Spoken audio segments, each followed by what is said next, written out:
मेरे को आप सभी को एक चीज़ इन्फॉर्म करनी थी। ये जो भी कंट्रोवर्सी चल रही थी, ये अब पुलिस और कोर्ट के अंडर है। तो वो इस पे जो उनकी लीगल प्रोसेस है वो कंटिन्यू करेंगे, जो भी इन्वेस्टिगेशन वगैरह होंगी, और जो भी कोर्ट का डिसीज़न होगा हम उसकी रिस्पेक्ट करेंगे और एक्सेप्ट करेंगे। और मेरे को क्लियरली इंस्ट्रक्शंस दिए हैं पुलिस ने कि आप किसी के भी बारे में कुछ नहीं बोलोगे, और ना ही किसी चीज़ का रिप्लाई दोगे, ना ही किसी को कुछ बोलना है। तो इन फ्यूचर मैं मेरे डेली व्लॉग्स कंटिन्यू रखूँगी सिर्फ। मैं ना ही किसी चीज़ का रिप्लाई दूँगी, ना ही कोई चीज़ क्लियर आउट करनी मेरे को। मैं बस मेरी डेली व्लॉगिंग करूँगी and I am happy with this, और जो भी कोर्ट का डिसीजन होगा वी विल एक्सेप्ट इट। कि मैं अब ये करने वाली हूँ, मैं वो करने वाली हूँ। जैसे ही पता चला है कि कुछ चीजें मेरे पास आने वाली हैं, कुछ चीजें आ गई हैं, ये स्टेटमेंट आ गया है कि हम तो ठीक है, आप एक काम करो। अभी जो बातें हो रही ना कोर्ट में, उस चैनल के रिगार्डिंग ही केस हुआ है ना। और एक मैं बता दूं आपको कि एक एफआईआर और हो चुकी है।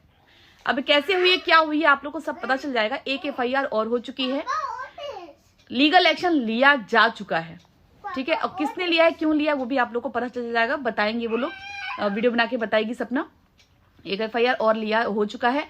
और दूसरी बात यह है कि अब हम बात कर रहे हैं सर राजवीर मर्डर केस पे बात कर रहे हैं। जो उनका एक्सीडेंट हुआ था, मर्डर हुआ था, जो भी हुआ था, उस केस पे बात कर रहे हैं कि राजवीर का जो एक्सीडेंट हुआ था, तो जो आप लोग इतना कोर्ट की बातों को मानते हैं, तो आपने उस टाइम पे एफआईआर क्यों नहीं की थी। चलिए अब बात आ गई है तो हम बात ही बताते हैं।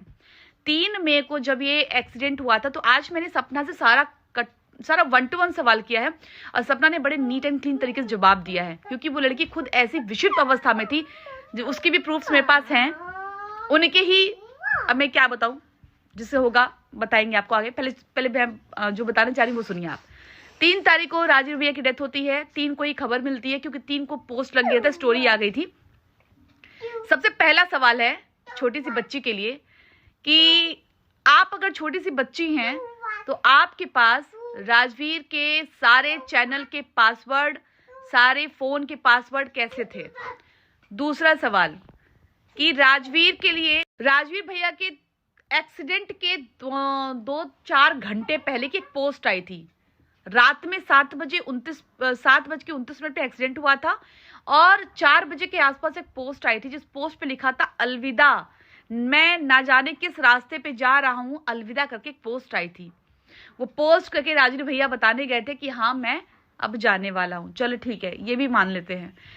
डेथ के तुरंत बाद एक पोस्ट आती है कि क्या गॉड आपने मेरे दोनों भाइयों को छीन लिया।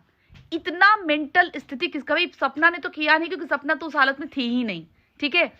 तो इतना दिमाग कहां से आया उस टाइम पे कि मुझे यूट्यूब पे पोस्ट डालना है कि भैया आप कहां चले गए। उसके बाद से 2 मिनट के बाद उस पोस्ट को डिलीट कर दिया गया। ये क्यों किया गया था और किस लिए, अब ये उस केस से रिलेटेड नहीं है कि आप जवाब नहीं दे सकती हैं। आपको बिल्कुल जवाब इसका देना पड़ेगा। आप यहां नहीं देंगी तो आपको वहां देना पड़ेगा जहां देने का जरूरत है।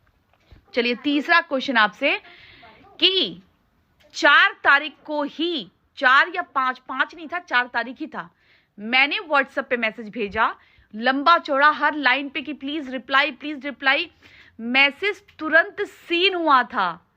आज जब मैंने सपना से क्लियर किया तो सपना ने बताया कि दीदी मुझे कोई भी मैसेज व्हाट्सएप पे नहीं मिला था, क्योंकि चैनल तो तुम अपने दिल से भाई मानती थी, उस भाई की डेथ हुई है। नेक्स्ट डे जिस दिन विसर्जन वगैरह जो भी होता है, वो भगवान नगर किसी घर वो हो रहा है, उस दिन तुम फोन हैंडल कर रही हो, फोन चला रही हो। वो कैसे किया, वो प्लीज जरा एक्सप्लेन जरूर करना कि किस मेंटल स्थिति में थी, कितनी शांत दिमाग से थी कि तुमने किया। चलिए और इसके आगे का सवाल, ये तब आ रहा है जब आपकी वीडियो आ रही है कि हम कुछ नहीं बोलेंगे, हम ब्लॉगिंग करेंगे। हमको पुलिस कोर्ट से मना किया गया है, तो आपको मना किया होगा चैनल वाले कोर्ट के लिए, और जो अभी हुआ है वो, ठीक है। फिलहाल इस केस की बात कर रहे हैं जिस केस में आप उतनी जवाब देंगी, क्योंकि आपका मेंटल स्थिति बिल्कुल सही था, इसलिए आपसे सवाल जवाब पूछा जा रहा है। दूसरी बात, नेक्स्ट सवाल ये है कि जब वो सीन चल रहा था, बहुत ही सीरियस टाइम पे था, 1-2-3 दिन भी नहीं हुए थे, दूसरा तीसरा दिन चल रहा था, तो इंस्टाग्राम कौन हैंडल कर रहा था। इंस्टाग्राम से लोगों को फॉलो अनफॉलो तक किया जा रहा था। और ऑनलाइन दिखते थे, क्योंकि सपना तो उस हालत में थी नहीं, जबकि आपको सारे घर के पासवर्ड पता थे, जितने भी फ़ोन चलते हैं, बैंक अकाउंट तक के स्टेटमेंट आपके पास होते थे। किस तरीके से आप करते थे, ज़रा प्लीज़ अपना इतना कहते हैं ना कि बौद्धिक स्तर आपका मजबूत है कि इतनी छोटी सी उम्र में सब हैंडल करते थे। भाई सैल्यूट है। तो भाई तो जवाब सवाल तो आपसे ही करेगा कोई ना।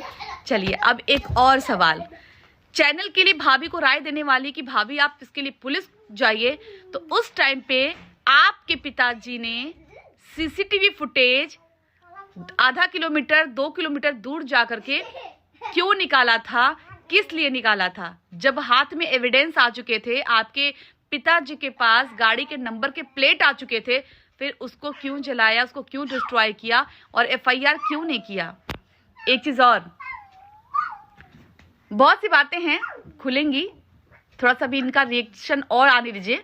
अभी भाभी जी बहुत प्यारी भाभी जी बन जाएंगी। वैसे तो अब मौका नहीं बनने का, क्योंकि बात कुछ और आगे बढ़ चुकी है, जो आप लोग को सपना खुद बताएगी, मैं कुछ नहीं बताऊंगी।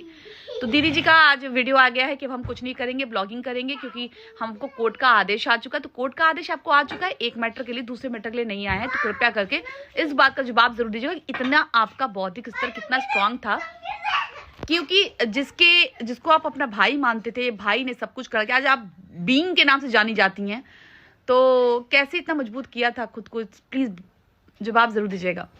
और दूसरी बात, स्वागत है आपका अपने चैनल। वो भाभी आज इतनी बुरी हो गई, इतनी गंदी हो गई कि सती सावित्री का रूप हट जाएगा। तो जब तक उसके साथ थी, तो प्लीज उन्हें इसका मतलब फिर अगर मालूम भाभी गलत है, तो फिर ननद भी कहीं ना कहीं ननद के अगर वो नहीं राज खजाने भाभी के पास होंगे। भाभी की राज खजाने ननद छुपाती थी, ननद के राज खजाने भाभी छुपाती होगी। इसका मतलब है ना, सती सावित्री अगर वो नहीं है तो सती सावित्री आप भी नहीं होंगे। फिर तरीके से नहीं करना क्यों? चाहिए। सही कहा है ना। चलिए अब एक और बात कहनी है। लास्ट टाइम जब भाभी से जुदा हुई थी, तो मेरी भाभी, अरे मेरी भाभी इतना रोना गाना, मेरी भाभी से मुझे जुदा कर दिया, मुझे अलग कर दिया, मुझे फला कर दिया।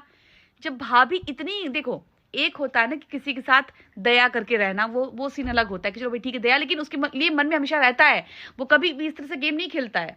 लेकिन तुमने उस विधवा औरत के साथ इतना गेम खेला, अपनी बुआ अपने फूफा जी के साथ मिल करके, कि वो औरत अपना मानती रही तुमको, और तुम सीसीटीवी बन के उसके कलेजे में बैठी रही। और उसके बाद से किस तरह की वो सारे गेम हम आप लोग के खोलेंगे, जो आपका गेम का पत्ता था ना वो हम जरूर खोलेंगे, ठीक है। बाकी का हम उम्मीद करते हैं कि आप जवाब जरूर देंगी कि वो सारे सिचुएशन किस स्थिति में किए गए थे, जिस दिन आपके भाई की डेथ को सिर्फ एक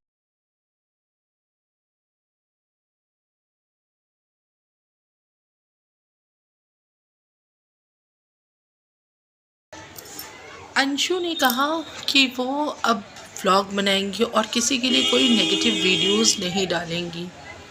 और ये अलका जी का रिएक्शन है कि उन्होंने स्नैपी गर्ल जो सपना चौधरी हैं उनके बारे में कहा, जो राजवीर भैया थे, उनकी जब डेथ हुई थी तो उससे रिलेटेड उन्होंने काफ़ी कुछ कहा, तो रिएक्शन दिया, तो उन्होंने सच्चाई कही, ठीक है।